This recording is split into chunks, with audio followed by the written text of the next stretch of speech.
Good morning everyone. आज हम करने वाले हैं 23 मार्च 2024 के the Hindu plus the Indian express दोनों ही न्यूज़पेपर का एनालिसिस। दोनों ही न्यूज़पेपर में हमें बहुत सारे कॉमन आर्टिकल्स मिलेंगे जिनको हम केवल उसी न्यूज़पेपर से करेंगे जिसमें भी वो ज़्यादा डिटेल से बताए गए होंगे। जो भी डिफरेंट आर्टिकल्स हैं उनको हम दोनों न्यूज़पेपर से करेंगे जिनकी भी रेलिवेंस यहाँ यूपीएससी के रिलेटेड होगी, सो दैट करंट अफेयर से हमारा कुछ भी ना छूटे। स्टार्ट करते हैं आज के पहले आर्टिकल के साथ, जो कि है ED gets Kejriwal custody, tells court he is a scam kingpin, he says there is no material. देखिए क्या हुआ था, कल हमने देखा था कि ईडी के द्वारा जो सीएम है दिल्ली के उनको अरेस्ट कर लिया गया था।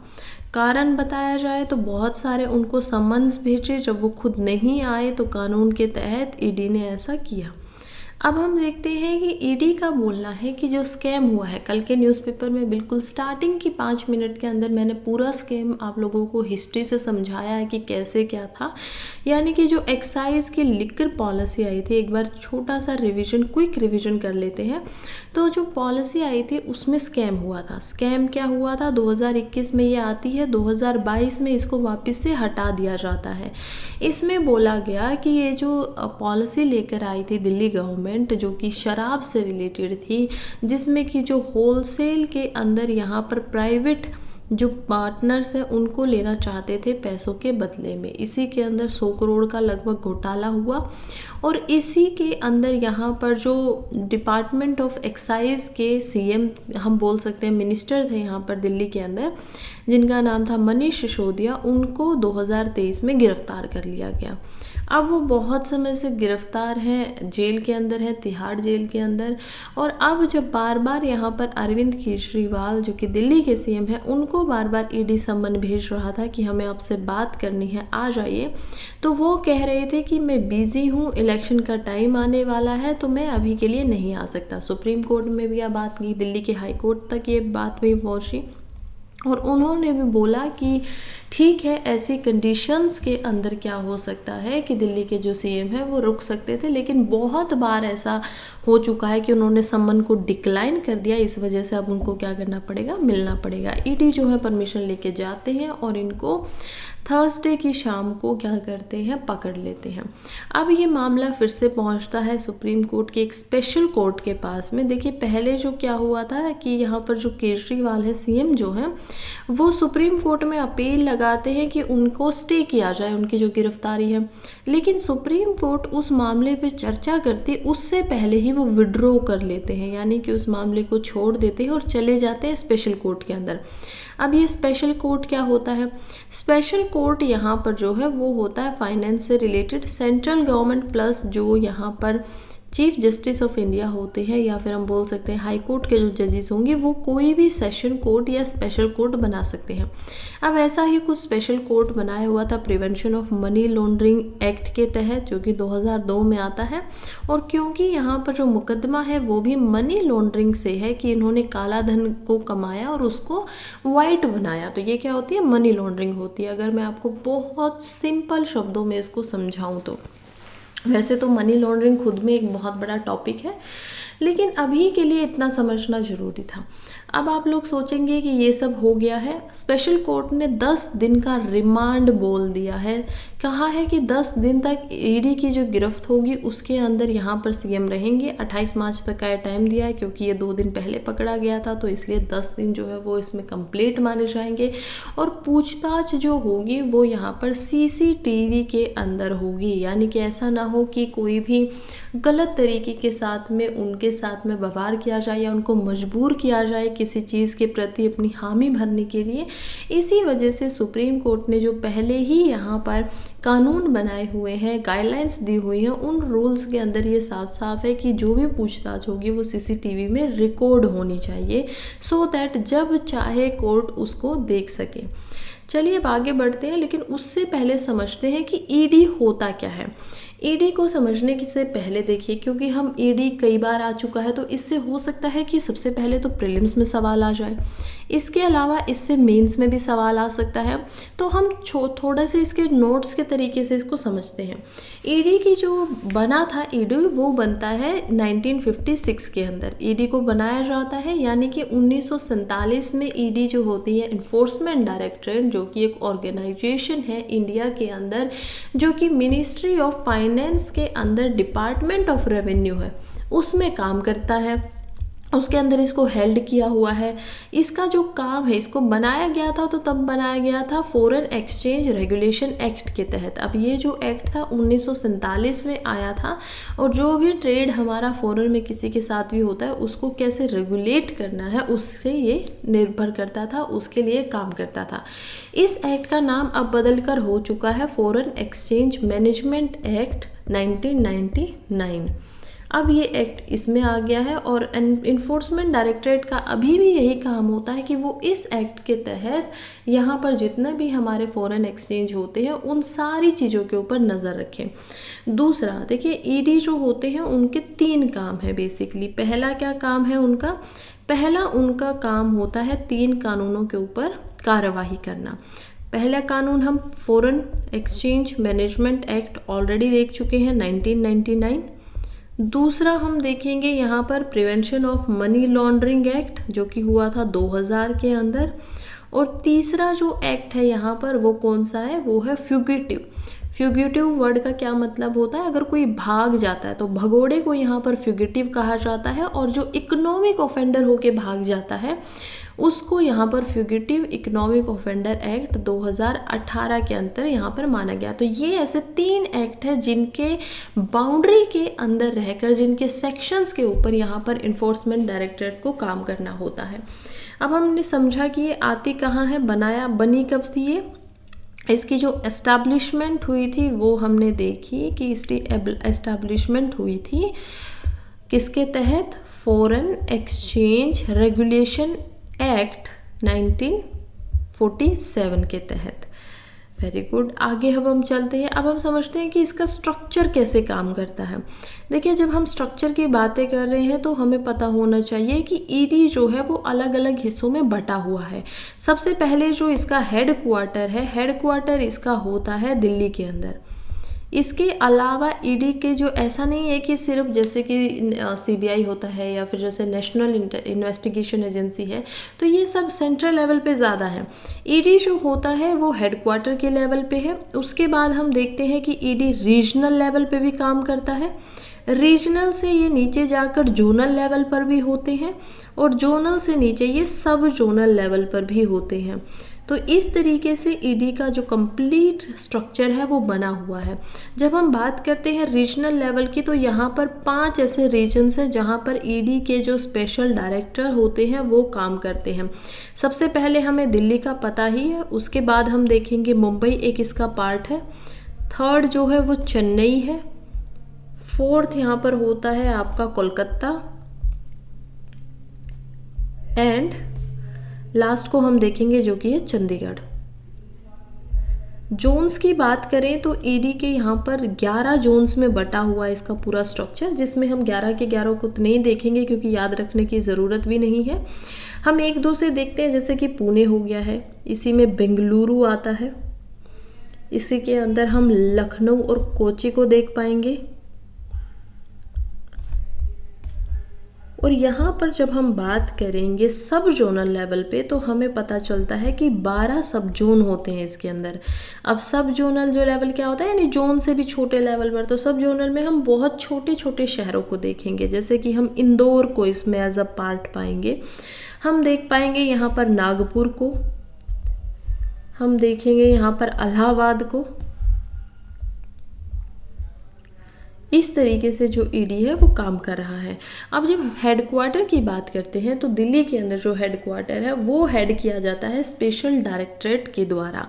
जब हम रीजनल लेवल पे बात आते हैं तो इनको कौन हेड करता है? ये हेडेड होते हैं यहाँ पर again special directorate of enforcement, तो स्पेशल डायरेक्टर जो होंगे वो इनको हेड करेंगे। जब हम आते हैं जोनल लेवल पर तो उनके जो हेड होते हैं वो होते हैं जॉइंट डायरेक्टर। अब जब आप ये आपकी गवर्नेंस पढ़ते हो तो उसमें आप इन सारी चीज़ों को समझ पाते हो कि कैसे एक मिनिस्ट्री के अंदर सेक्रेटरी होता है, उसके नीचे फिर हम देखते हैं कि डिप्यूटी सेक्रेटरी होता है, जॉइंट सेक्रेटरी होता है। तो इसी प्रकार से यहाँ का भी स्ट्रक्चर जो है वो गवर्नेंस के हिसाब से बना हुआ है कि सबसे पहले हम इन्फोर्समेंट डायरेक्टरेट के डायरेक्टर को देखते हैं, उसके नीचे हम देखते हैं स्पेशल डायरेक्टर्स होते हैं, उसके नीचे जॉइंट डायरेक्टर्स होते हैं, और एट द एंड हम देखते हैं कि यहाँ पर जो सब जोनल लेवल होते हैं वहाँ पर होते हैं डिप्यूटी डायरेक्टर्स। डिप्यूटी डायरेक्टर्स, तो ये होता है आपका पूरा इसका ईडी का फंक्शनिंग और स्ट्रक्चर। अब हम करते हैं कि इसका काम क्या है। बेसिकली हमने समझ लिया है बने कैसे थे, 3 एक्ट के तहत इसको रह के काम करना पड़ता है। मिनिस्ट्री ऑफ फाइनेंस इसको बनाने वाली है और revenue of department of revenue जो है उसके अंदर ये एक ऑर्गेनाइजेशन बनी हुई है। हेडक्वार्टर इसका दिल्ली में है। तो अब इसका मेनली काम क्या होता है, क्योंकि अब आप लोग समझ चुके हो क्योंकि ये मिनिस्ट्री ऑफ फाइनेंस के अंदर आता है, तो यानी कि इसका जो काम होगा वो भी इकोनॉमिक सेक्टर से रिलेटेड ज़्यादा होगा। ये आईपीसी पे कोई काम नहीं कर रहा है। सीबीआई जो होती है क्राइम्स को देखती है, उस तरीके से क्राइम्स पे काम नहीं कर रहा है। तो जिस प्रकार से अलग अलग इन्वेस्टिगेशन एजेंसीज है, नेशनल विजिलेंस एजेंसी है जिसका काम होता है नज़र रखना चीज़ों के ऊपर, लोकायुक्त है। देखिए अब इसका काम ये भी नहीं है ईडी का कि इनको जो भी एडमिनिस्ट्रेटर हैं उनके ऊपर नज़र रखनी है, ऐसा नहीं होता है। वो किसका काम होता है, लोकपाल एंड लोकायुक्ताज का काम होता है। उनका काम होता है कि करप्शन अगर कोई भी, चाहे वो पॉलिटिकल लीडर हो चाहे वो एडमिनिस्ट्रेटर हो, अगर कोई भी गवर्नमेंट ऑफिशियल यहाँ पर करप्शन कर रहा है तो उसको कौन देखेंगे, सेंटर के लेवल पे उनको लोकपाल देखेंगे और स्टेट के लेवल पे उनको लोकायुक्ताज देखेंगे। हम देखते हैं जब इकोनॉमिक सेक्टर में कोई भी प्रॉब्लम आती है, जैसे कि फ्यूगिटिव वाला है कि कोई बिजनेसमैन है और उसने क्या किया, मनी लॉन्ड्रिंग किया, तो उसको कौन पकड़ेगा, ईडी पकड़ेंगे। जैसे कि prevention of money laundering act के तहत उनको ईडी के द्वारा पकड़ लिया जाएगा। फिर हम बात करते हैं फ्यूगिटिव की, कोई बिजनेसमैन है, आप एग्जांपल ले सकते हैं नीरव मोदी की तरह, और वो भाग जाता है, भगोड़ा हो गया है, उनको कौन पकड़ेगा, उनको फिर से जो काम आएगा वो ईडी के ऊपर आएगा। अगेन हम देखते हैं फॉरेन के एक्सचेंज के रिलेटेड में यहाँ पर जो भी हमारा ट्रेड होता है, जो भी काम होते हैं, वो सभी के सभी पावर जो दी गई है वो यहाँ पर ईडी को दी गई है। सो यहाँ पर आप इसको याद कर सकते हो कि ईडी का काम होता है इकोनॉमिक मैटर्स के अंदर जो सबसे बड़ी ऑर्गेनाइजेशन है जो हेडेड होगी, जो एक तरीके से सारे के सारे क्राइम्स को इकोनॉमिक सेक्टर में रोकेगी, वो होने वाली है ईडी, इन्फोर्समेंट डायरेक्टरेट। आगे बढ़ते हैं और उससे पहले मैं आपको बता दूं कि मेरा यूपीएससी एस्पिरेंट नाम का एक टेलीग्राम के ऊपर भी ग्रुप है जिस पे आप मेरे साथ जुड़ सकते हैं। वहाँ पे आपको जितने भी आर्टिकल हम यहाँ डिस्कस करते हैं उनके प्रीलिम्स के नोट्स मिल जाते हैं। साथ ही में आपको कभी कभी वहाँ पर अगर मेंस के लिए कोई बहुत इंपॉर्टेंट आर्टिकल होता है तो वो भी आंसर के फॉर्मेट में मिल जाता है कि इसका आंसर कैसे होना चाहिए। इसके अलावा जो वीडियो आप देखते हैं डेली की, उसका पीडीएफ, उसकी पीपीटी जो होती है उसका पीडीएफ आपको वहाँ पर मिल जाता है। तो जो भी हमने नोट्स बनाए हैं पीछे वाली स्लाइड्स में वो भी आपको वहां पर मिल जाएंगे। नेक्स्ट हम चलते हैं जो कि है Russia China veto US bid on Gaza cease fire eight UN security council. देखिए क्या हो रहा है, यूएसए के द्वारा सिक्योरिटी काउंसिल कहाँ है, सिक्योरिटी काउंसिल की बात कर रहे हैं हम यहाँ यूनाइटेड नेशन के अंदर। तो यूनाइटेड नेशन के अंदर बहुत सारी काउंसिल होती हैं। सबसे पहले हम देखते हैं यूनाइटेड नेशंस के अंदर एक जनरल काउंसिल है जिसमें सभी जो 197 मेंबर कंट्रीज होती है वो वहाँ बैठती हैं। कोई भी रेजोल्यूशन पास करवाना पड़ता है तो मेजॉरिटी के साथ वो पास होता है और यही होता है जनरल असेंबली का काम। दूसरा हम देखते हैं जो कि सिक्योरिटी काउंसिल। अब सिक्योरिटी काउंसिल जो है इसमें 5 परमानेंट मेंबर हैं। कौन कौन से वो मेंबर हैं, रशिया चाइना इसमें आता है। इसके अलावा हम देखते हैं फ्रांस एंड ब्रिटेन को जो कि अगेन परमानेंट मेंबर यहाँ पर है, और यूएसए इसका 5वां परमानेंट मेंबर है। ये जो 5 परमानेंट मेंबर हैं इनका काम होता है कि अगर कोई भी रेजोल्यूशन, कोई भी अगर इनको बात को पास करवाना है, किसी भी कंट्री के ऊपर ये लागू कर सकते हैं, तो इन 5 की हामी होना बहुत ज़रूरी है। अगर ये यूनिवर्सली इसको पास नहीं करेंगे तो क्या होगा, यूनानिमसली अगर ये नहीं किया जाएगा तो ऑटोमेटिकली किसी भी मेंबर ने अगर अगेंस्ट में वोट दी तो उसको एक पावर मिली हुई है वीटो पावर की। अब वीटो का मतलब है कि जो रेजोल्यूशन आप लेके आए थे वो लागू नहीं होगा। चाहे 5 परमानेंट मेंबर्स में से एक परमानेंट मेंबर बोले कि मैं इसके अगेंस्ट हूँ, 4 ने हामी भर दी है, तो वो क्या होगा, जो भी आपने किया था वो मान्य नहीं होगा। इसके अलावा यहाँ पर इसमें 11 नॉन परमानेंट मेंबर भी है, यानी ये जो मेंबर है ये क्या है, परमानेंट नहीं है और इनका भी काम होता है यहाँ पर वोटिंग करने का। ये चेंज भी हो सकते हैं। इसी में अल्जीरिया जैसी कंट्रीज़ को आप देख पाएंगे, यहाँ पर एम्बेसडर जो होते हैं वो इसके अंदर बैठते हैं और उसके बाद में ये अपनी वोटिंग यहाँ पर करते हैं।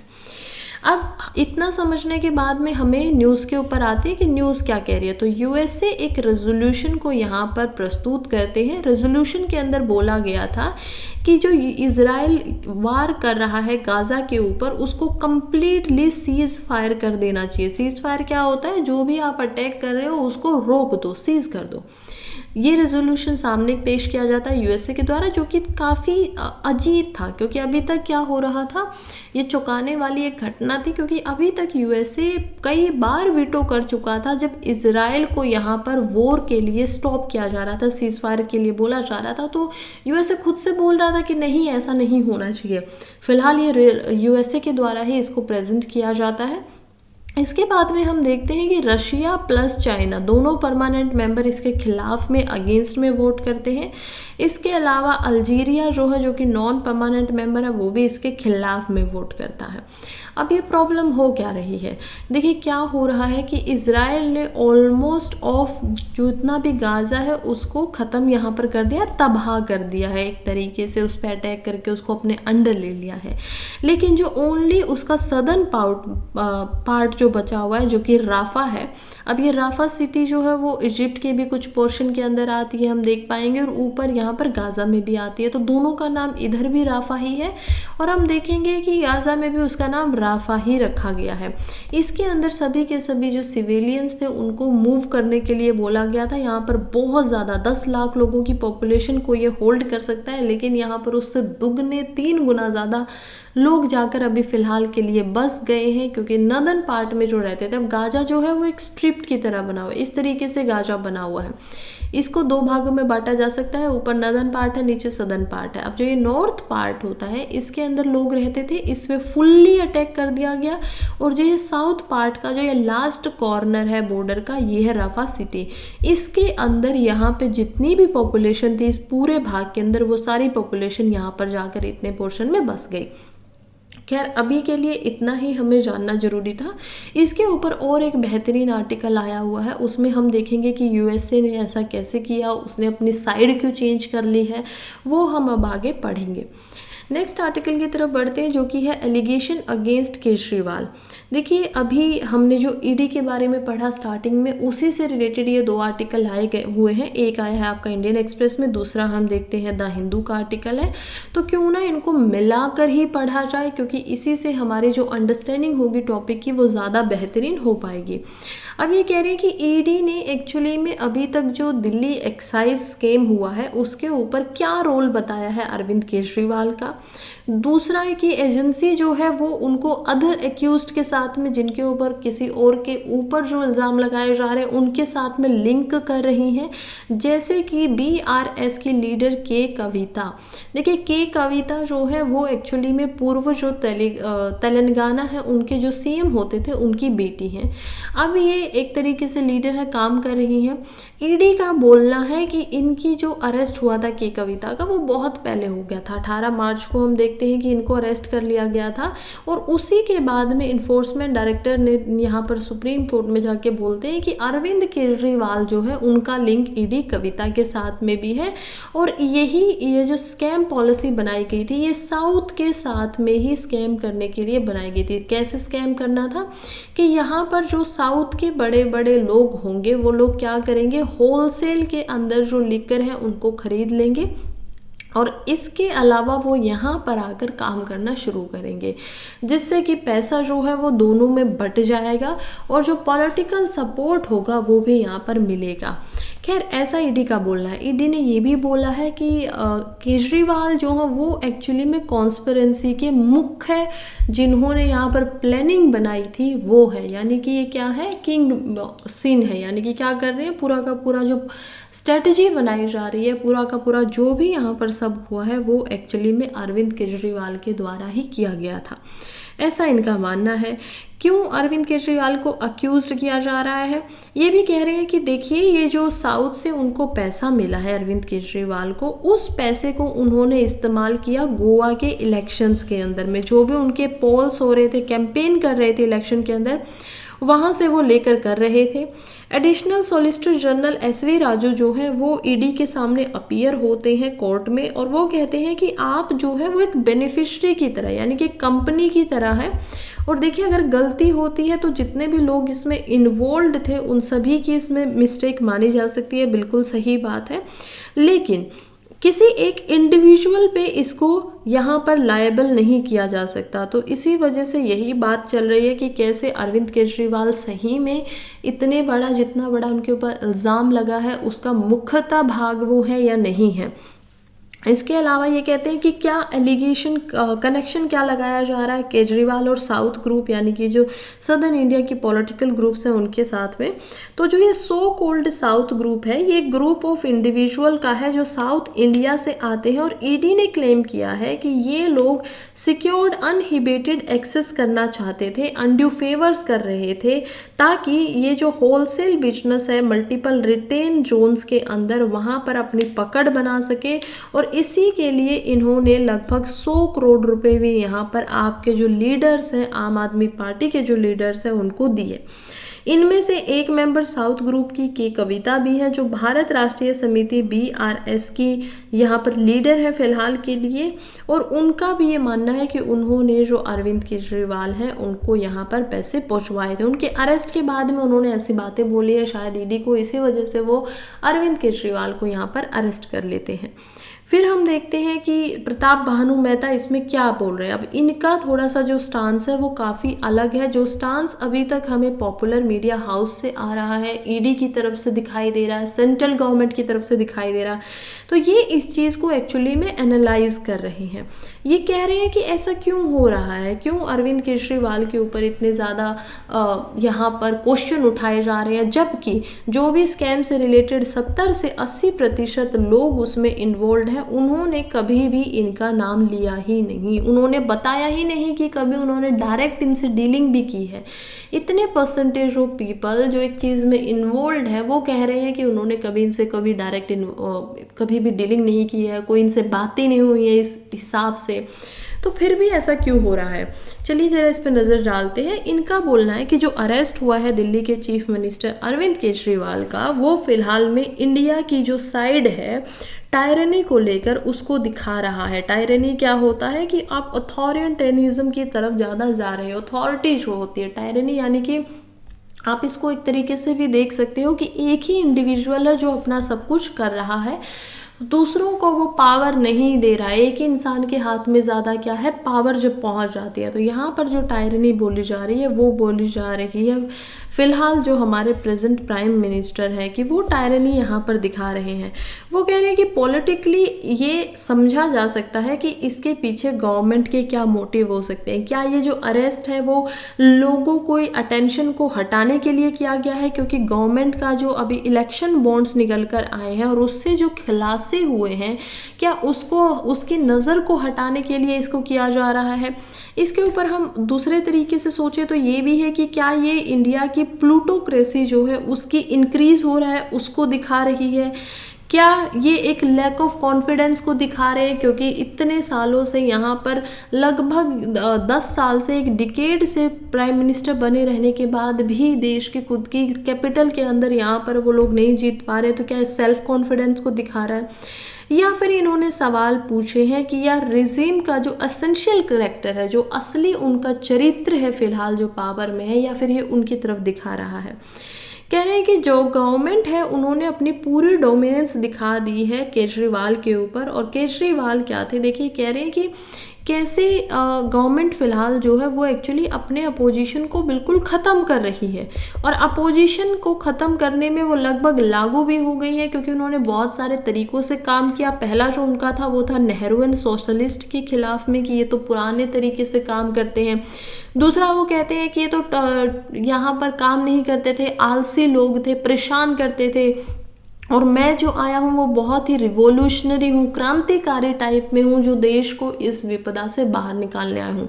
लेकिन इस सब के अंदर उनके जो अपोजिशन केजरीवाल है वो उनको नहीं रख पाते हैं, क्योंकि केजरीवाल खुद में उन्हीं के साथ में लगभग पॉलिटिकल पार्टी के एज अ विक्टर बनकर आते हैं, विजेता बन के आते हैं। उसी समय में, उसी दौरान में उनकी पॉलिसीज़ जो हैं वो भी यहाँ पर कुछ ऐसे प्रकार के रिवोल्यूशनरी कैरेक्टर दिखाती हैं। तो इसी वजह से इनका थोड़ा सा डाउट जा रहा है। भानु मेहता जो है वो कह रहे हैं कि कैसे इनको हटाने के लिए, अपोजिशन से हटाने के लिए इनके साथ में ऐसा व्यवहार किया जा रहा है। सेकेंड ये बोल रहे हैं कि देखो, अगर अपोजिशन की बात करें तो अगर वैसे तो अपोजिशन, कोई स्ट्रॉन्ग अपोजिशन फिलहाल इंडिया में दिखाई नहीं दे रहा है, लेकिन अगर नेशनल लेवल पर किसी की बातें होती हैं, किसी के अभी भी बज बना हुआ है, तो वो होती है अरविंद केजरीवाल की। क्यों होती है उनकी बातें?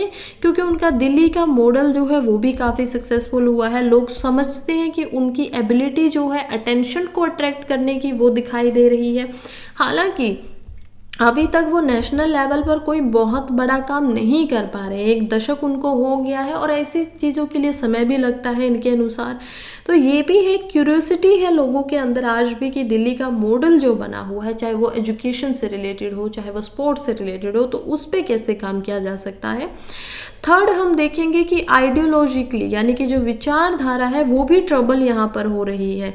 कैसे जो नेहरूवियन सोशल सेक्युलरिज्म था उसके अंदर आप अरविंद केजरीवाल को यहाँ पर नहीं रख पाते हैं और इसी वजह से उनको हटाना चाहते हैं। जस्ट इलेक्शन के 6 महीने पहले, अभी इलेक्शन होने वाला है लोकसभा का, और 6 महीने क्या बल्कि 4 महीने भी नहीं बचे इलेक्शन को, और उसी समय के अंदर आप क्या करते हो कि इस तरीके से किसी के ऊपर अक्यूज़ किया जा रहा है।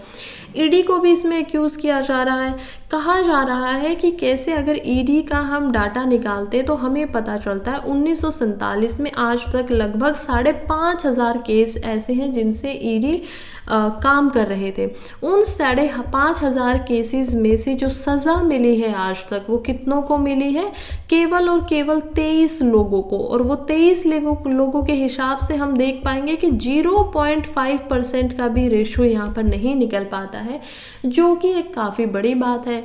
लेकिन जब आप इसको, इतने सालों की ये बात है, लेकिन जब आप इसकी सेकेंड टर्म देखेंगे, यानी कि जब Narendra Modi as a second term यहाँ पर प्राइम मिनिस्टर बनते हैं, तो माना जाता है कि तब से जो ईडी के जो केसेस की संख्या है वो लगभग डबल हो गई है पहले के टाइम से।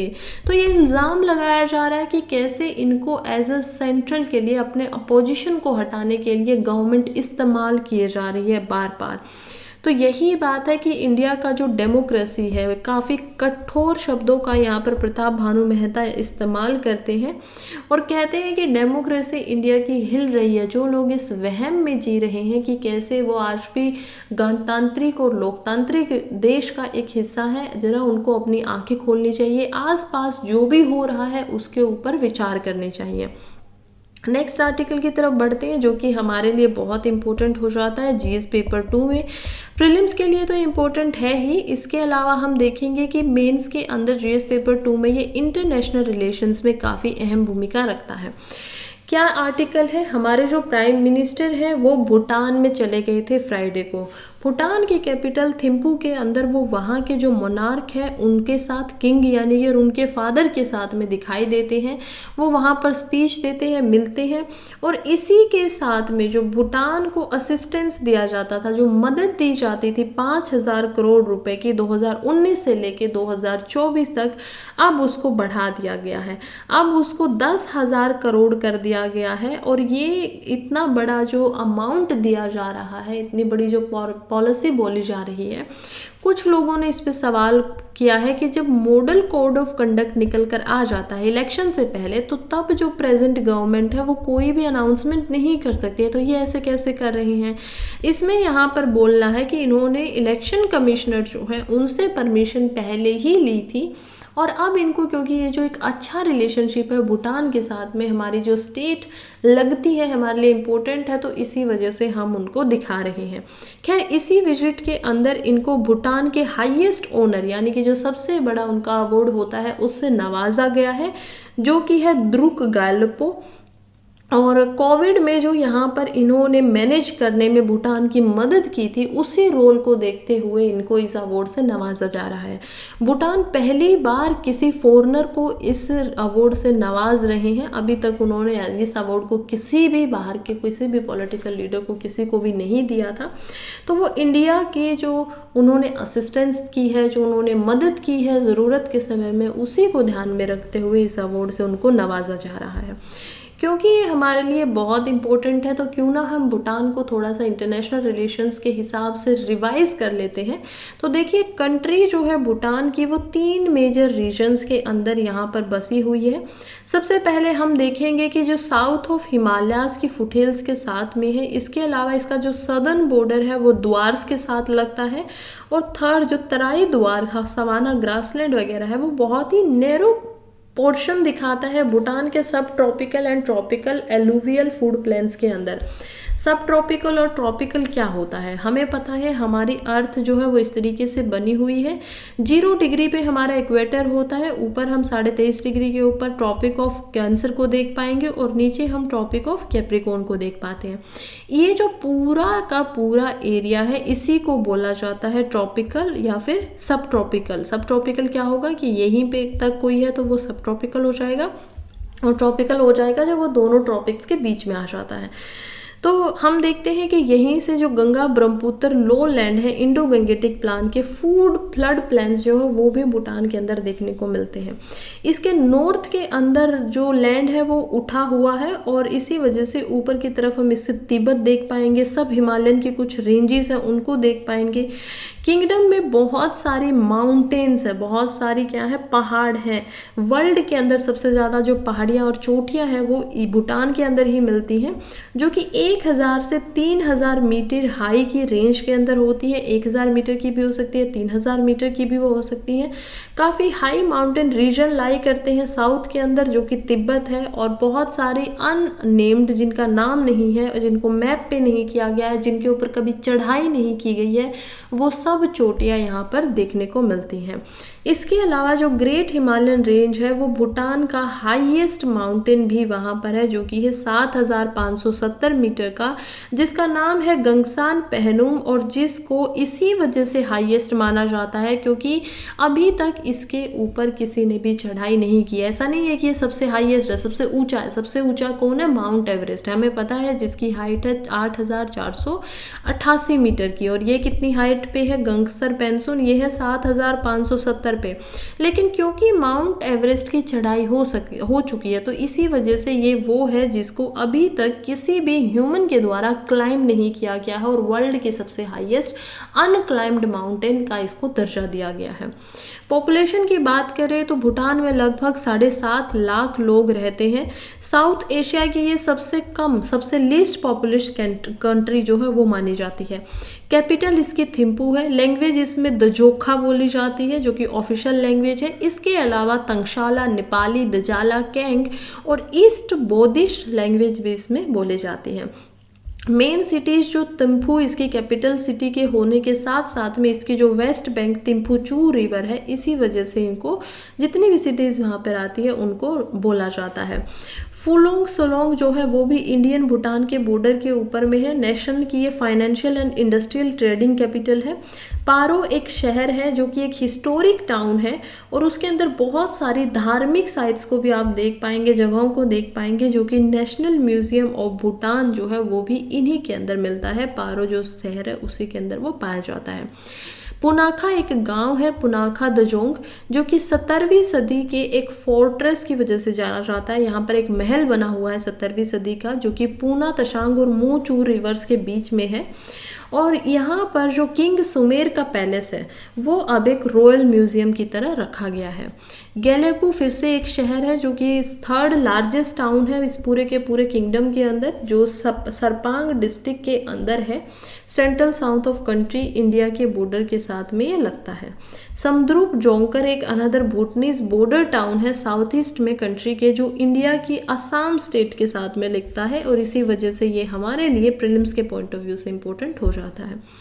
एथनिसिटी की बात करें तो यहाँ पर 3 मेजर ग्रुप्स आप देख पाएंगे भूटान के अंदर। सबसे पहले जो होते हैं वो होती है भूतिया, जो कि एक ट्राइबल या कम्युनिटी हम इसको देख सकते हैं, जिनको नगा लोग भी बोला जाता है। दूसरे जो लोग यहाँ पर रहते हैं वो होते हैं नेपालीस, और थर्ड जो होते हैं वो होते हैं साकचोप। बूटिया जो है वो लार्जेस्ट एक एथनिक ग्रुप है यहाँ पर रहने वाले लोगों का, जो कि लगभग जितनी भी पॉपुलेशन है उसका 50% लोग यहाँ पर रहते हैं, यानी कि हाफ ऑफ पॉपुलेशन यहाँ पर है। और वो तिब्बतन इमिग्रेंट्स जो सबसे पहले आए थे भूटान के अंदर, लगभग 9वीं सेंचुरी के अंदर हम देखते हैं BCE के अंदर, उनके वो डिसेंडेंट है, उनके वो क्या है, उनके आने वाले लोग हैं, उनके पूर्वज वहाँ से आए थे। मोस्ट जो पीपल है वो भूटान के अंदर हिल्स ट्राइब्स में ज़्यादा रहते हैं, जो कि असम और अरुणाचल प्रदेश के अंदर साइड के साथ में जो बॉर्डर है वहाँ पर मिली हुई होती है। इतनिकली मिक्स्ड पॉपुलेशन दिखाई देती है सदर्न और सदर्न वेस्टर्न भूटान के अंदर में। नेपालीज जो है वो ज़्यादातर 1/3 कंट्री की टोटल पॉपुलेशन का भाग बने हुए हैं और प्रीडोमिनेट करते हैं पूरे रीजन को। यहाँ पर मैंने एक फ़ोटो लगाया है जो कि है भूतिया कम्युनिटी के लोगों का, जिनके अपने खुद के बैल होते हैं, आप देख पाएंगे, इनको योग भी बोला जाता है। और यहाँ पर हम देखेंगे कि ये अब ओरिजिनल जो यहीं पे रहने वाले हैं उनके ट्रेडिशनल आउटफिट के साथ में है, कैसे ये इनके ट्रेडिशनल आउटफिट होते हैं। रिलीजन की बात करें तो भूटान में ज़्यादातर हमें 3 रिलीजन दिखाई देते हैं। पहले नंबर पर 74% तक यहाँ पर बुद्धिस्ट रिलीजन के लोग मिलेंगे, 25% यहाँ पर आपको हिंदू लोग मिलेंगे और लगभग 1% यहाँ पर क्रिश्चियन लोग पाए जाते हैं। इकोनॉमी की बात करें तो भूटान की जो इकोनॉमी है वो ज़्यादातर अग्रेनियन है, यानी कि कृषि प्रधान है। सिग्निफिकेंट वेरिएशन है एलिवेशन की वजह से, क्योंकि देखिए एक तो ऊंचाई बहुत ज़्यादा है, दूसरी बात है जो क्लाइमेट है डायरोनियल चेंज उसमें काफ़ी होते रहते हैं। अब डायरोनियल का क्या मतलब है कि दिन के अंदर, अब सुबह दिन में कुछ और क्लाइमेट होगा, गर्मी हो रही होगी मान लीजिए धूप की वजह से, क्योंकि वैली, यहाँ पर वैली भी पाई जाती है और हिल भी पाई जाती है। वैली क्या होता है, जैसे वैली ऑफ कश्मीर होता है, यानी कि जब हिल बनती है, कोई भी पहाड़ी ऐसी होती है, तो ये जो नीचे वाला आप ये हिस्सा देख पा रहे हैं इसको खाई या वैली बोला जाता है, और वैली में ही ज़्यादातर लोग यहाँ पर रहते हैं। क्योंकि वैली के अंदर टेम्परेचर अलग हो जाता है यहाँ पर वेपराइजेशन वगैरह की वजह से, तो भूटान के अंदर जो वाइड वेराइटी ऑफ क्रॉप्स है, लाइफ स्टॉक्स है, उनको सपोर्ट वो कर पाते हैं। हाउएवर जितना लैंड है, देखिए कृषि तो वहाँ पर मेन रूप में हो रही है, लेकिन कृषि के लिए लैंड ज़्यादा नहीं है, और क्योंकि फर्टाइल नहीं है, उपजाऊ नहीं है। क्योंकि आप देख पाएंगे कि पहाड़ों से जब हम देखते हैं वेदरिंग होती रहती है तो वो मिलती रहती है वैली की मिट्टी के साथ में भी, तो वो इतना ज़्यादा टोटल नहीं मिलता है।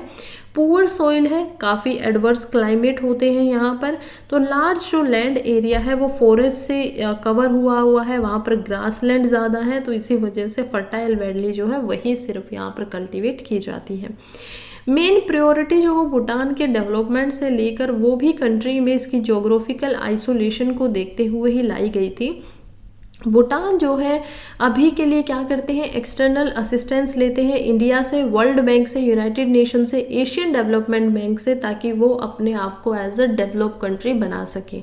सक्सेस जो है भूटान के 5 साल के 5 ईयर जो प्लान्स थे वो उनकी सक्सेस आई थी। जो पहला प्लान इंट्रोड्यूस किया गया था वो किया गया था 1961 के अंदर, और उसका काम था कि रेगुलर फ्लो जो हो रहा था इंडिया और भूटान के अंदर, वही इंडिया की टेक्निकल पर्सनल के द्वारा भी उनको मदद की जा रही थी, जो उसकी सक्सेस को दिखाता है। तो इसी वजह से हमेशा से भूटान एक तरीके से इंडिया को एज अ एल्डर ब्रदर की तरह देखता है। हालांकि 2007 में हम देखेंगे कि कैसे जो भूटान के साथ हमारे रिश्ते बनेंगे उनमें एक बदलाव आता है। भूटान कहता है कि हमें एल्डर की तरह ना दिखाकर इक्वल रिस्पेक्ट चाहिए, बराबर का हमें मानना चाहिए। तो उसके बाद में हमारी जो ट्रीटी ऑफ फ्रेंडशिप है उसमें बदलाव आता है, उसको रीसाइन किया जाता है दोबारा से, और अब हम उनको एज एन इक्वल बिल्कुल ही ट्रीट करते हैं। फाइनेंस की बात करें तो 1960 तक भूटान जो है उनकी कोई भी करेंसी नहीं होती थी, कोई भी उनके पास पैसा नहीं होता था। तो उसके जो लोग थे वो ज़्यादातर बार्टर सिस्टम में बिलीव करते थे। बार्टर सिस्टम क्या होता है, आपके पास 1 kg के यहाँ पर क्या है मान लीजिए आम है और आपको 1 केजी ऑफ गेहूँ चाहिए या 2 केजी चाहिए है, आप क्या करेंगे, इनको जिसको भी आम की ज़रूरत है उनको आम देंगे और उनके बदले में उनसे वीट यानी कि गेहूँ को ले लेंगे। ये होता है बार्टर सिस्टम। आपको जिस चीज़ की ज़रूरत है आप जिस दूसरे इंसान को उसकी ज़रूरत है उसको दीजिए और उससे वो सामान ले लीजिए। अभी हम देखते हैं कि 1960 के बाद में इंडिया में इकोनॉमी के अंदर कैश को इंट्रोड्यूस किया जाता है, जो रॉयल मॉनेटरी अथॉरिटी है उसको बनाया जाता है और वो जो कैश होता है उसको नुगुल तुरुम के नाम से यहाँ पर इंट्रोड्यूस करते हैं, नेशनल करेंसी उसको दिखाया जाता है। कंट्री के अंदर कुछ कमर्शियल बैंक्स भी हैं जो कि जॉइंटली ओन किए जाते हैं कॉम्बिनेशन के साथ में, जैसे government of Bhutan, government of India, कुछ प्राइवेट इंटरेस्ट भी ऐसे हैं जो इनको चलाते हैं। एक डेवलपमेंट बैंक बनाया जाता है जो कि स्पेशलाइज करता है इंडस्ट्रियल और एग्रीकल्चर के लोन्स के लिए। 1988 में इसकी एस्टैब्लिशमेंट होती है। एक स्टॉक एक्सचेंज भी बनाया जाता है, सिर्फ भूटान के लोग ही उसमें जो खरीद सकते हैं, जिसके अंदर आप बॉन्ड्स, सिक्योरिटीज, शेयर सब कुछ खरीद सकते हो, जो कि थिम्पू के अंदर कैपिटल सिटी के अंदर और 1993 में चालू होता है। करेंसी जो नुगुल तरम है उसका मतलब ही होता है कि वो करेंसी है किंगडम ऑफ भूटान की। नुगुल का मतलब है यहाँ पर चांदी के सिक्के और कोइन ट्रुम का मतलब होता है सिक्के। तो ये हमें समझ में आता है कि सिल्वर के लिए ये जो नुगुल तरम है ये 100 चैत्रा तुम के अंदर डिवाइडेड है, यानी कि एक नुगुल तरम के अंदर आपको 100 चैत्रातुम मिलेंगे। तो हम अगर देख लीजिए हमारे पास मान लीजिए 1000 का नोट होता है तो उसमें कितने 1000 के 100 के 10 यहाँ पर नोट्स आ जाएंगे। तो इसी तरीके से सब डिवाइडेड है अलग अलग चीज़ों के अंदर। Royal monetary authority of Bhutan और जो सेंट्रल बैंक ऑफ भूटान है वो मिंटिंग अथॉरिटी है जो बैंक नोट्स एंड कॉइन्स को बनाता है। मिंटिंग का क्या काम होता है, किसी चीज़ को बनाने के लिए मिंट करना होता है, जो करेंसी को उसको मिंटिंग बोले जाते हैं। अभी फिलहाल के जो किंग हैं वो हम देखते हैं जिग्मे खेसर नामग्याल वांगचुक, जो कि 2006 में ही किंग बनते हैं और इनके प्राइम मिनिस्टर हैं लोते तशरिंग। अब यही किंग और जो इनकी वाइफ है इनसे ही हमारे जो प्रधानमंत्री हैं वो मिले हैं कल और इन्हीं को हम देख पाते हैं। इंडिया भूटान के रिलेशंस को देखें तो जो सबसे पहले डिप्लोमेटिक रिलेशन होते हैं इंडिया और भूटान के अंदर वो 1968 के अंदर स्थापित होते हैं, जब एक जो रेसिडेंट रिप्रेजेंटेटिव है इंडिया का उसको थिम्पू के अंदर भेजा जाता है कि अब आप वहाँ पर अपॉइंट रहिए। इससे पहले जो हमारे रिश्ते थे भूटान के साथ वो हमारे पॉलिटिकल ऑफिसर जो सिक्किम में काम करता था उसके द्वारा देखे जाते थे। बेसिक फ्रेमवर्क जो इंडिया भूटान के बायलैटरल रिलेशन का है वो यहाँ पर बना हुआ है ट्रीटी ऑफ फ्रेंडशिप के ऊपर। Treaty of friendship and cooperation जो है वो 1949 में पहली बार साइन की जाती है दोनों देशों के बीच में और फिर उसको अपडेट करके दोबारा साइन किया जाता है फरवरी 2007 के अंदर मेजेस्टी जिम्से खेर नामग्याल वांगचुक के द्वारा। यानी जब दोबारा उनके किंग आते हैं तो वो इसको दोबारा से अपडेट करवाते हैं। अपडेटेड जो इंडिया भूटान फ्रेंडशिप ट्रीटी है वो रिफ्लेक्ट करती है कंटेम्प्रेरी नेचर जो हमारे रिश्ते का है दोनों देशों के एक दूसरे के साथ में, और साथ ही में यहाँ पर नींव रखी गई है कि दोनों देश 21वीं सदी तक यहाँ पर डेवलपमेंट कर लेना चाहते हैं, एक डेवलप्ड कंट्री विकसित देश जो है वो बनना चाहते हैं। ट्रीटी जो है वो यहाँ पर अदर थिंग्स को भी प्रोवाइड करती है, जैसे कि परपिचुअल पीस रहना चाहिए, शांति रहनी चाहिए, दोस्ती रहनी चाहिए, फ्री ट्रेड होगा कॉमर्स का, और दोनों ही कंट्री के जो सिटीजन्स हैं उनको इक्वल जस्टिस, बिल्कुल बराबर का न्याय उनको दिया जाएगा। तो ये हमारे जो बायलैटरल पॉलिटिकल रिलेशन है भूटान के साथ में वो काफ़ी सालों से मैच्योर हो रहे हैं और क्लोज जो हमारा ट्रस्ट है उनके साथ में उनको दिखाया जा रहा है। इसी को आसान भाषा में समझने के लिए क्यों ना एक टाइमलाइन से इसको समझा जाए। तो एंशियंट टाइम में हम देखते हैं सबसे पहले जो बुद्धिज़्म है हमारा जो रिश्ता बनता है भूटान के साथ में वो शुरू होता है प्राचीन काल से, एंशियंट टाइम से, जब इंडिया से भूटान के अंदर बुद्धिज़्म को, बौद्ध जो धर्म था उसको भेजा जाता है। हमारे इंडिया के जो बौद्धिक भिक्षु होते थे वो क्या करते हैं, भूटान में जाते हैं और अपने धर्म को, अपने रिलीजन को बढ़ाते हैं। नेक्स्ट हम देखते हैं ब्रिटिश टाइम में क्या होता है। तो भूटान जो है वो ब्रिटिश का प्रोटेक्टोरेट बन जाता है कि ठीक है भूटान जो होंगे वो उसको बचा के रखेंगे, इसको ऐसे पकड़ने की कोशिश की जाती है। 1949 में इंडिया के साथ में जो हमारा इंडिपेंडेंट इंडिया है उसके साथ में पहली बार हमारे रिश्ते भूटान से शुरू होते हैं। ट्रीटी ऑफ फ्रेंडशिप जो भूटानीज फॉरेन एंड डिफेंस पॉलिसी है वो इंडिया के अंदर आ जाती है। अब देखिए इसमें क्या होता है कि जो भूटान के जितने भी फॉरेन और डिफेंस के काम होंगे वो इंडिया संभालेगा, वो इंडिया देखेगा। तो थोड़ा सा, क्योंकि इसमें भूटान की पोजीशन कम थी, तो इसी वजह से 2007 में ट्रीटी ऑफ फ्रेंडशिप को रिवाइज किया जाता है। और फिलहाल जो इंडिया है वो भूटान के सिर्फ डिफेंस को कंट्रोल कर रहा है, फॉरेन पॉलिसी में उसका कोई भी हाथ नहीं है। यहाँ पर भूटान के लोग कहते हैं, भूटान के किंग बोलते हैं कि हम हमारी जो फॉरेन पॉलिसी है उसको हम देख लेंगे, आप केवल और केवल डिफेंस को संभाल लीजिए। 2017-18 तक हम देखते हैं डोकलाम क्राइसिस आ जाता है इंडिया, भूटान और चाइना के बीच में, और इसको हम समझेंगे कि क्यों हमारे लिए वो इम्पोर्टेंट और क्या ये क्राइसिस था। इंटरेस्टिंग फैक्ट्स कुछ हैं जो भूटान के लिए आपको पता होना चाहिए, जैसे कि ये पहली ऐसी ओनली कार्बन नेगेटिव कंट्री है वर्ल्ड के अंदर। अब कार्बन क्या होता है, अलग अलग चीज़ों से कार्बन जो है वो छूटता है, हम एनवायरनमेंट में उसको छोड़ देते हैं। CO2 के निकलने के बहुत सारे रीजन्स हैं, फ्यूल को जला दिया इंडस्ट्रीज़ वगैरह में से, बहुत सारे कारणों से ये निकलता है। लेकिन अब देखिए क्या होता है ना कि यूनाइटेड नेशंस क्या करते हैं कि आपके पूरे के पूरे कार्बन के इंटेक को संभाल लेते हैं। वो कहते हैं देखिए हर कंट्री को अगर इतना इतना कार्बन आप निकालेंगे तो जो कार्बन साइकिल है उसके अंदर ये कार्बन ऑटोमेटिकली ख़त्म होता रहेगा। हमें क्या करना है, जीरो कार्बन लेकर आना है। तो नेट जीरो कार्बन का क्या मतलब है कि जितना भी साइकिल के अंदर कार्बन प्राकृतिक तौर से खपत हो सकता है, लग सकता है, उतना ही कार्बन को हम निकालें। क्यों निकालें, क्योंकि कार्बन की वजह से ग्लोबल वार्मिंग होती है, ग्लोबल वार्मिंग की वजह से ग्लेशियर जो है वो पिघलते हैं, ग्लोबल वार्मिंग की वजह से ग्लेशियर के पिघलने से वजह से सी का जो सरफेस लेवल है वो बढ़ जाता है, जिसकी वजह से जो लैंड है, आसपास की ज़मीन है, वो डूब जाती है, सबमर्ज कर जाती है, और काफ़ी और ज़्यादा चेंजेस यहाँ पर आएंगे। फॉरेस्ट फायर लगनी शुरू हो जाएंगी, गर्मी ज़्यादा होगी, इंसान जो है वो उस टेम्परेचर को सहन नहीं कर पाएंगे, बहुत सारे एनिमल मर जाते हैं, मेरीन का जो सरफेस है, जो पूरा का पूरा इकोसिस्टम है, वो इससे खराब हो जाता है। तो ऐसे ही हमने पहले भी बहुत सारे देख चुके हैं हम इसके इंटरेस्टिंग फैक्ट्स को। इवन जब हमारी अर्थ कूल डाउन हो रही थी तो उसमें कार्बन की महत्वता जो है वो सबसे ज़्यादा थी, कार्बन डोमिनेट करता था, और इसी वजह से यहाँ पर लाइफ नहीं थी। तो बिल्कुल भी कोई भी ह्यूमन बींग या कोई भी और इंसेक्ट वगैरह यहाँ पे नहीं था। तो हमें फिर से वैसा नहीं करना चाहिए, उसको संभालना चाहिए। तो नेगेटिव जितना इनको कोटा दिया गया था, ये इकलौती ऐसा देश है जो उससे कम कार्बन को यहाँ पर प्रोड्यूस करता है। ये पूरे के पूरे वर्ल्ड से अलग थलग था 1970s तक, लेकिन फिर ये बीच में आ जाता है।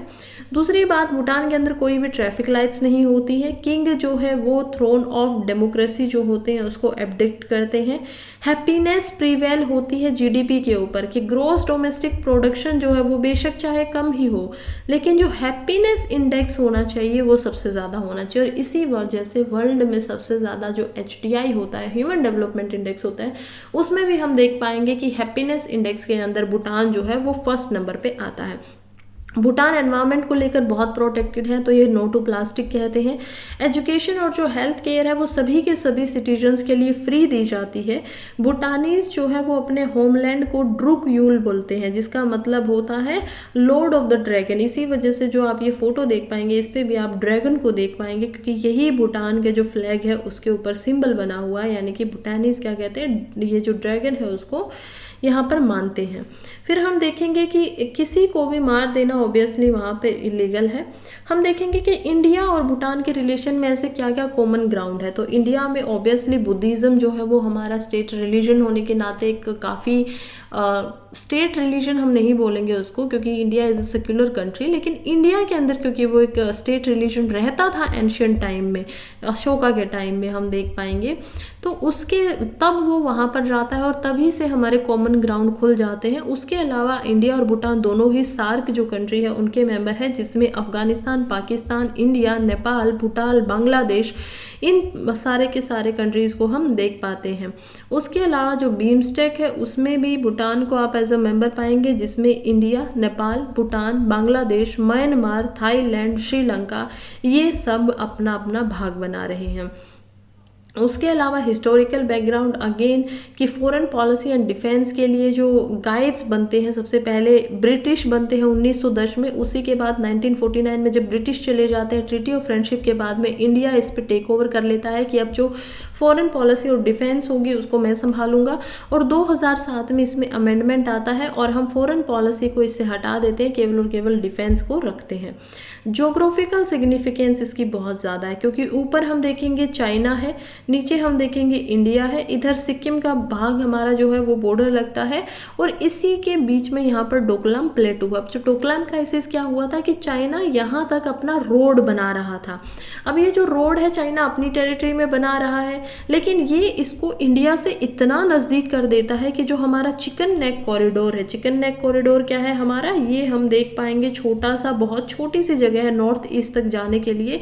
इसको कभी भी चाइना यहाँ पर आकर रोक सकता था और इंडिया को जो नॉर्थ ईस्ट रीजन है उससे बिल्कुल अलग कर सकता था। यहाँ पर हम सिलीगुड़ी कॉरिडोर को देखेंगे कि कितना छोटा ये भाग होता है इंडिया के पास नॉर्थ ईस्ट से कनेक्ट करने के लिए सिलीगुड़ी कॉरिडोर से। इसी वजह से फिर भूटान बीच में आता है और बोलता है कि नहीं, हमारा भी यहाँ पर प्राइवेसी जो है वो इससे खनन होगी, तो यहाँ पर चाइना को रोका जाता है। तो ये इसलिए बहुत ज़्यादा इम्पोर्टेंट हो जाता है। दूसरी बात हम देखेंगे कि भूटान जो है वो बिल्कुल ही एक लैंड लॉक कंट्री है, आप कहीं पर भी इसके आसपास में पानी नहीं देख पाएंगे। तो इसी वजह से इसका जितना भी ट्रेड होता है वो इंडिया से होते हुए बे ऑफ बंगाल के द्वारा करवाया जाता है। तो ये इस वजह से हम इनकी मदद करते हैं, ये हमारी मदद करते हैं। और ये जो है Bhutan as a buffer state की तरह दो जो एशिया के सबसे डोमिनेंट हम बोल सकते हैं कि कंट्रीज हैं, बड़े प्लेयर जो हैं, उनको एक दूसरे से दूरी बनाकर रखवाती है, तो इम्पोर्टेंट हो जाती है। कुछ रिसेंट डेवलपमेंट है, जैसे पीएम मोदी जो है वो ग्राउंड अर्थ स्टेशन जो है थिम्पू में उसको करवा रहे हैं। इसके अलावा आज ही के आर्टिकल से हमें पता चला है कि कैसे एक नया एयरपोर्ट बन रहा है भूटान में जिसकी असिस्टेंस इंडिया दे रहा है। अगेन कैसे एक रेल लिंक बनाया जा रहा है सिलीगुड़ी से लेकर हम देखेंगे भूटान तक जो डायरेक्ट जाएगा। 10 मेमोरेंडम ऑफ अंडरस्टैंडिंग को यहाँ पर साइन किया गया है। रुपे कार्ड को भूटान में आप यूज़ कर सकते हैं, लॉन्च किया जा चुका है। भूटान को जो है टूरिस्ट के ऊपर लगभग 1200 रुपये की डेली फीस की इम्पोज होने वाले हैं। तो कुछ रिसेंट डेवलपमेंट है जो हो रही हैं। इसी के अलावा भूटान में एक माइंडफुलनेस सिटी बन रही है। अब ये जो माइंडफुल सिटी होगी ये क्या होगी माइंडफुलनेस सिटी, इसमें आपके जो इन्वेस्टर होंगे वो आकर इन्वेस्ट कर पाएंगे। तो ये इकोनॉमिक सिटी यहाँ पर बनाई जा रही है, लेकिन माइंडफुल इसी वजह से क्योंकि इसमें हमें एनवायरमेंट को कोई भी नुकसान नहीं पहुँचाना है, ध्यान में रखते हुए ही जितना भी डेवलप यहाँ पर किया जाएगा डेवलपमेंट उसको ध्यान में रखते हुए ही किया जाना है। तो इसी वजह से इसमें भी इंडिया जो है वो अपना सहयोग बिल्कुल इसको देने के लिए तैयार खड़ा हुआ है। नेक्स्ट आर्टिकल की तरफ बढ़ते हैं जो कि है towards the consequence of America standing. देखिए आर्टिकल लिखा गया है मनोज जोशी के द्वारा जो कि एक ऑब्जर्वर है रिसर्च फाउंडेशन न्यू दिल्ली में। ये कहते हैं कि अभी हमने देखा 2021-22 से लेकर 2024 तक अभी वर्ल्ड में दो बड़े बड़े युद्ध होते हैं। अब ये जो दो वॉर हुई थी, पहली कौन सी वॉर है, पहली वॉर है यहाँ पर यूक्रेन और रशिया के बीच में। दूसरी वॉर हम देख पाएंगे जो कि है इजराइल और गाजा के बीच में। दोनों ही वॉर के अंदर जो अमेरिका है उसका स्टैंड थोड़ा सा रहता है कि वो क्या करता है, यूक्रेन और इजराइल दोनों के साथ में खड़ा था। रशिया के वो अगेंस्ट था, गाजा के वो अगेंस्ट था। अब ये कहते हैं कि अब आगे क्या होने वाला। अब हमने देखा ना आज की थोड़ा सा कैरेक्टर जो यूएसए का वो बदल गया है इजराइल के खिलाफ, लेकिन अभी तक यूएसए यूक्रेन वॉर एक एक करके हम समझते हैं। तो सबसे पहले हम देखते हैं यूएस और यूक्रेन की वॉर में क्या रहा है। इजराइल और जो हमास और यूक्रेन के जो दोनों ही युद्ध हैं वो बहुत बड़े इंपॉर्टेंट ग्लोबल इश्यूज बने हैं, जिसमें हम देख पाएंगे कि कैसे यूएसए अनफोर्सिन वेज से जो पहले नहीं देखे जा सकते थे उसमें वो हर्टलिंग हो रहा है उसको कहीं ना कहीं। प्रेसिडेंट के इलेक्शन जस्ट 8 महीने दूर है यूएसए के अंदर, उनके इलेक्शन होने वाले हैं और इस इलेक्शन ईयर के अंदर उसको अपना खुद का फ्यूचर का जो कोर्स है वो अनक्लियर दिख रहा है। फिर भी अमेरिका और यूएस को हम देख पाएंगे कि वो की रोल तो बहुत इंपॉर्टेंटली निभा रहा है दोनों ही देशों में। यूएस ने लगभग $75 बिलियन की यहाँ पर मिलिट्री एड दी है यूक्रेन को, मिलिट्री एंड सिविल की। मिलिट्री में भी हम आपकी मदद करेंगे और सिविल में भी। फरवरी 2022 से ही इतना दिया जा चुका है। इसके अलावा उन्होंने बहुत ही high mobility artillery rocket system Ukraine को प्रोवाइड करवाया है वेपन्स के रूप में। अलग से ह्यूमैनिटेरियन रिक्वायरमेंट जो भी चाहिए थी गवर्नमेंट को फंक्शन करने के लिए वहाँ पे उसको दिया है। लास्ट ईयर ही हम देखते हैं कि एक एडिशनल 660 बिलियन की जो असिस्टेंस देनी थी वो वहाँ पर यूक्रेन को पहुँचानी थी, लेकिन उसको रोक दिया गया यूएस की कांग्रेस के द्वारा। उन्होंने उसको स्टॉप कर दिया कि नहीं, हमारे पास इतना भी पैसा नहीं है कि आप यूक्रेन को देते ही रहेंगे। एडमिनिस्ट्रेशन एंड पेंटिंग यहाँ पर स्कोर्जिंग के लिए रह गए हैं, उनको मिलिट्री इक्विपमेंट फिर भी मिल रही है, जस्ट उनको जो डायरेक्ट पैसा मिलना था वो अब मिलना यूएस की तरफ से बंद हो गया। हम देखते हैं कि यूरोप ने भी इसमें बहुत बड़ी अहम भूमिका निभाई है। यूरोपियन यूनियन की तरफ से यहाँ पर यूरो 144 बिलियन की मदद की गई है यूक्रेन को। इनमें से हम देखेंगे 93 जो यूरो बिलियन है वो फाइनेंशियल एंड इकोनॉमिक सपोर्ट दिया गया है, यूरो 33 बिलियन जो है वो मिलिट्री सपोर्ट में दिए गए हैं, और यूरो 17 बिलियन ऐसे हैं जिनको हम देख पाएंगे जो कि सपोर्ट में दिए गए हैं रिफ्यूजीज़ को। जो भी मान लीजिए अब रिफ्यूजी बनकर यूक्रेन से निकलता है यूरोप की किसी भी कंट्री में आता है तो उनको 17 बिलियन दिए गए हैं, उनको सपोर्ट करेगा। इसके अलावा हम देखते हैं यूरो 12 बिलियन यहाँ पर फाइनेंशियल और इकोनॉमिक और ह्यूमैनिटेरियन सपोर्ट दिया गया है इंडिविजुअल जो ईयू के स्टेट हैं उनके द्वारा, कि हम अलग से करेंगे। यूरोपियन यूनियन खुद में क्या होता है, देखिए यूरोपियन जो यूनियन है उसके अंदर 27 मेंबर कंट्रीज है। यूरोप की जो अलग अलग कंट्री है वो उसका भाग बनाते हैं, और ये एक कॉमन प्लेटफॉर्म उन्होंने अपने लिए रखा हुआ है कि कोई भी अगर हमें कानून बनाना है तो ये सभी उन देशों के ऊपर मान्य होगा जो भी इसमें भाग बनाए हुए हैं। फिलहाल के लिए हम देखते हैं कि यूएस के जो रिप्रेजेंटेटिव है उनका मानना है कि अगर वो सेनेट के पास से इसको पास करवा भी लेंगे, जो उनका नया 6 बिलियन जो डॉलर का यहाँ पर हम देख पाते हैं एक नया पैकेज था यूक्रेन के लिए, लेकिन फिर उनको ये भी डर लगता है। स्पीकर जो है माइक जॉनसन, उन्होंने बताया कि सेनेट से बिल पास हो जाएगा, लेकिन हाउस ऑफ रिप्रेजेंटेटिव के जो ट्रेडिशनल रिपब्लिकन हैं वो इस पे कुछ बोले ना बोले, लेकिन जो अमेरिकन ग्रेट अगेन के रिपब्लिकन हैं वो उनके लिए फिर वोट करेंगे कि स्पीकर को ही हटा दो और उन्हीं का रिमूवल हो जाएगा। तो इसी वजह से जो सिचुएशन है वो फिलहाल के लिए यूएस में ठंडी हो चुकी है। हालांकि यूएसए बिल्कुल भी नहीं चाहता है कि वो यूक्रेन से अभी हार जाए, क्योंकि यूक्रेन को अगर वो सपोर्ट छोड़ देगा, यूक्रेन इतने लंबे समय से यहाँ पर इसीलिए बचा हुआ है, हमने देखा आंकड़ों से कि यूएस और यूरोपियन यूनियन दोनों ही उसको बहुत अच्छे तरीके से सपोर्ट कर रहे हैं, उसको पैसे दे रहे हैं, फंड दे रहे हैं लड़ने के लिए।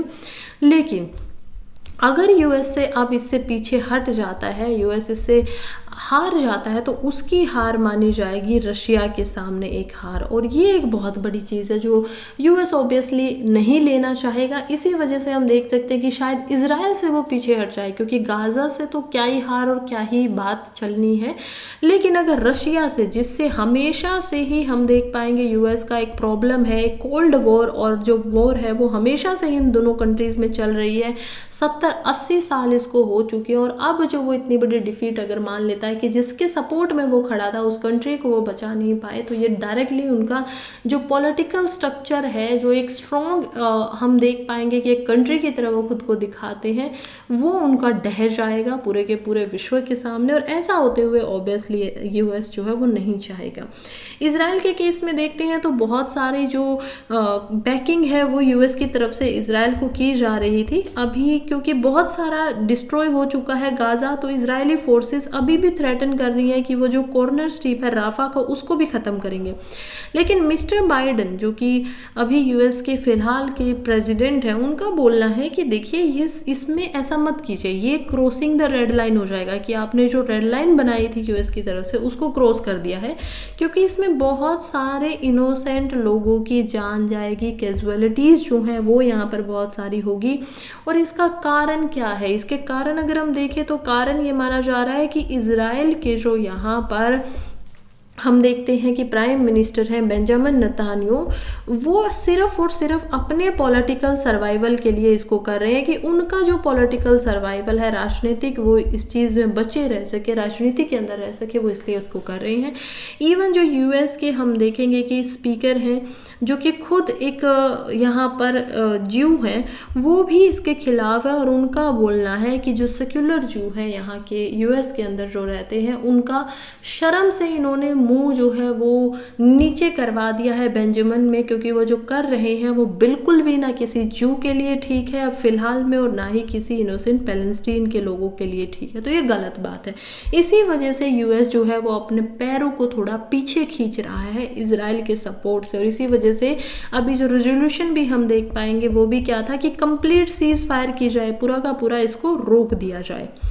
नेक्स्ट और आज के लास्ट आर्टिकल की तरफ बढ़ते हैं, जो कि है Gulal Gota a beautiful unique Holi tradition of Jaipur. देखिए जयपुर की यहाँ पर बातें हो रही हैं राजस्थान के अंदर, और इसी में बात की जा रही है गुलाल गोटा की। आपने होली तो सभी ने खेली होगी, तो हमें पता है कि होली जब खेली जाती है तो होली के अंदर बहुत सारे बलून्स के अंदर, गुब्बारों के अंदर रंग को भरा जाता है, पानी को भरा जाता है और उनको लोगों के ऊपर फेंका जाता है।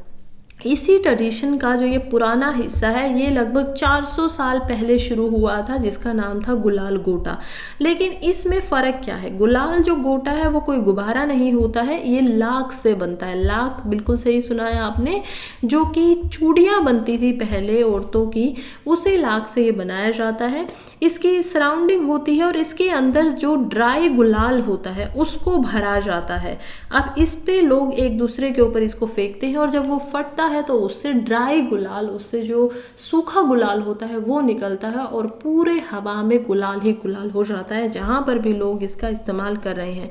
फिलहाल 3 महीने पहले ही जो जयपुर के निवासी हैं इस काम में लग जाते हैं, जो इस काम पे को कर रहे हैं, गुलाल गोटा उसको अपनी स्टॉक करते हैं, इसी को अलग अलग स्टेट में भी भेजते हैं, चाहे वो लखनऊ की जगहों पे भेजना हो, चाहे वो लोग इसको वाराणसी भेजते हो, जहाँ पर भी इनकी डिमांड ज़्यादा होती है। अब कुछ समय से ये उसको वहाँ पर भी भेज पा रहे हैं। इसी जगह पर हम एक बेंगल्स की लाख की चूड़ियाँ जो बनाई जाती हैं उनकी भी एक पूरे की पूरी गली को देख पाएंगे, जिसमें लोगों का बोलना है कि आजकल देखिए ये केमिकल से फ्री हम बनाते हैं जब बनाते हैं तो, लेकिन कुछ ऐसी कंपनीज, कुछ ऐसी फैक्ट्रीज आ गई हैं जो केमिकल डाल के उनको चीप कर रही हैं, जिनसे इवन स्किन को भी यहाँ पर दिक्कत होती है। अब जब हम लाख की बातें करें तो चलिए समझ लेते हैं कि लाख भी कैसे बनता है। लाख जो होता है वो रेजिन्स की तरह होता है, यानी कि एक चिपचिपा सा पदार्थ यहाँ पर निकल कर आता है जिससे वैक्स भी बनाई जाती है और इसको बनाया जाता है इंसेक्ट से।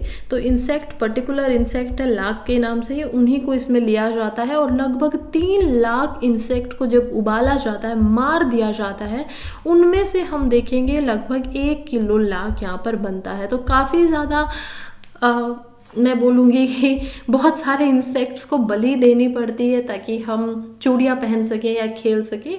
खैर ये तो होता ही रहता है। अभी हम चलते हैं और आज के अखबारों को एंड करते हैं। सो जिसको भी वीडियो पसंद आई हो प्लीज़ चैनल को सब्सक्राइब कर दीजिए, वीडियो को लाइक कर दीजिए, जिससे मुझे हौसला मिलेगा। मैं और अच्छी वीडियो आप लोगों के लिए बनाकर लेकर आती रहूँगी। अभी के लिए चलती हूँ, कल फिर मिलते हैं, तब तक पढ़ते रहिए, आगे बढ़ते रहिए। All the very best.